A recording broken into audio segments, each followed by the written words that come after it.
Okay, so we have a barrel and a 21 gauge needle.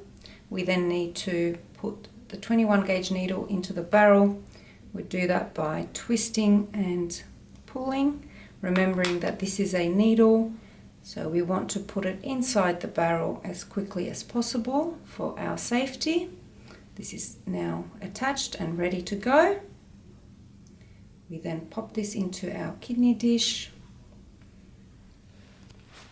and get the rest of our equipment to continue with the venipuncture, cotton wool, alcohol swab, and the tubes that we will need in order to proceed with the collection according to the tests that the doctor has requested. We then get our tourniquet,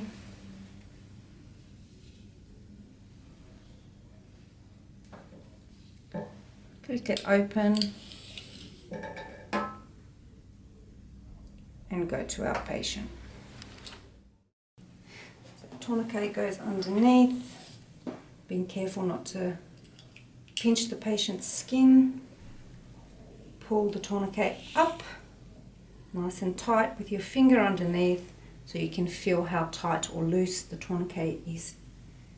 We then proceed to palpate to find a vein, remembering that the median cubital vein is the first preference, your second preference is the cephalic vein, and your last option is the basilic vein due to the arteries and nerves surrounding it.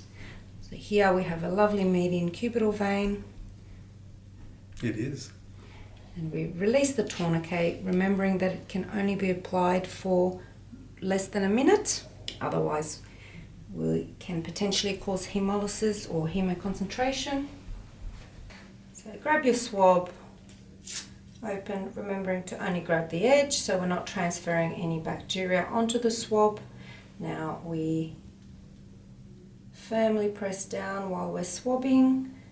We can use the swab as an arrow to help us remember where our vein is.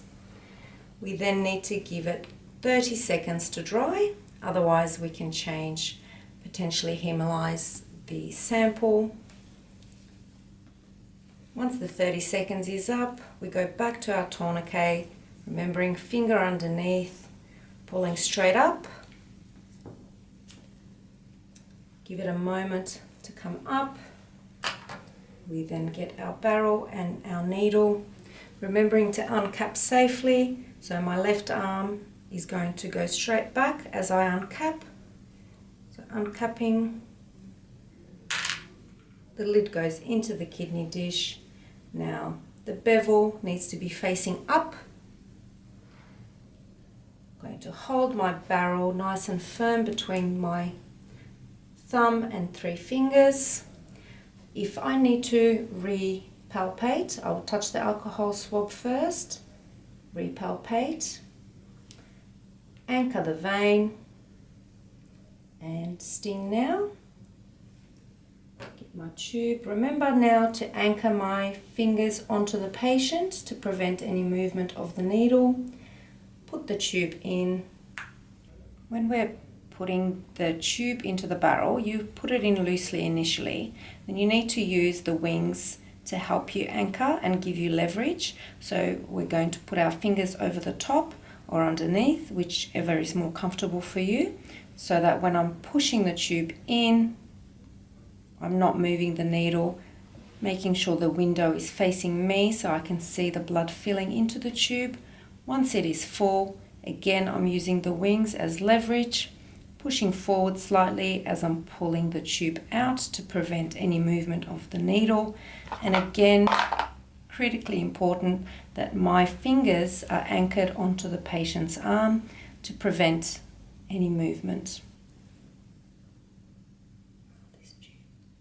Release the tourniquet as soon as we get blood into the tube.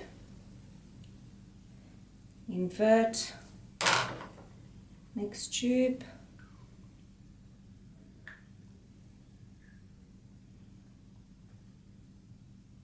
And remembering the window is up so that we can see how much blood is filling. Invert. Hover the cotton wool above the needle, being careful not to press down whilst the needle is inside the vein. Straight out. Apply pressure. Ask patient to apply pressure. Now we discard the needle into our sharps bin.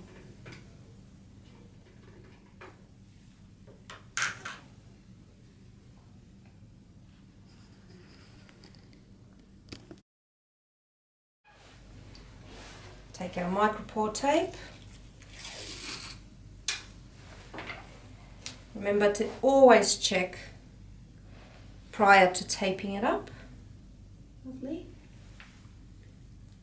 Now, we want to still utilize the micropore tape to apply further pressure, making sure that it's on nice and tight. That's it.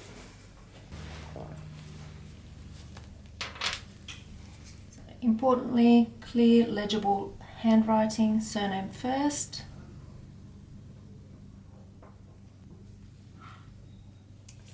Surname, first name, date of birth, date and time of collection, initials,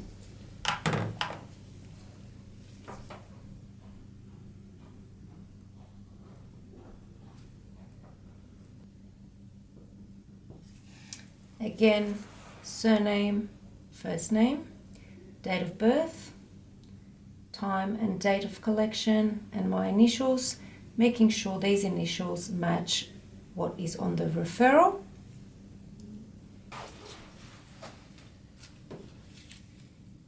Lab number is affixed to the referral.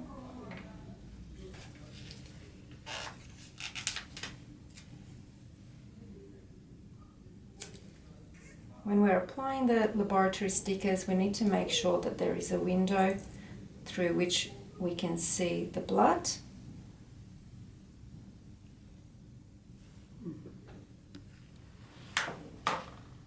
We'll also apply a laboratory number onto the day sheet. Patient name, the tests requested,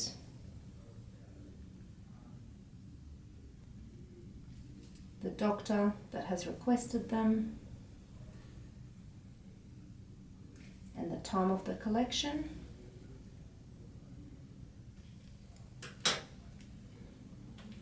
We then fold our referral in half, put it into the outside pocket of the biohazard bag.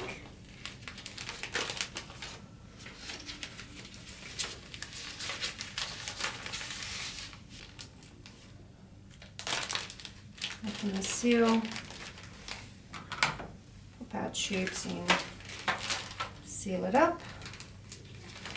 It is now ready to be sent to the laboratory. This we then discard.